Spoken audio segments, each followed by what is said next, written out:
Bayan, una dapat singilin at panagutin yung mga nagnakaw sa kaban ng bayan. Ano po yung panawagan po natin?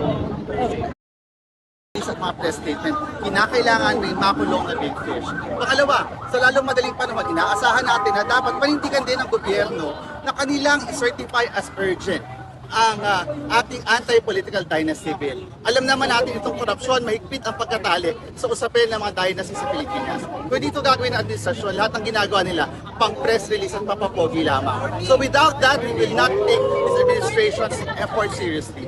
At sa dulo, paalala lang sa BBM administration, kung hindi kayo mag-step up, patuloy na sisigilin kayo ng taong bayan at mas magiging matindi ang paniningil sa inyo.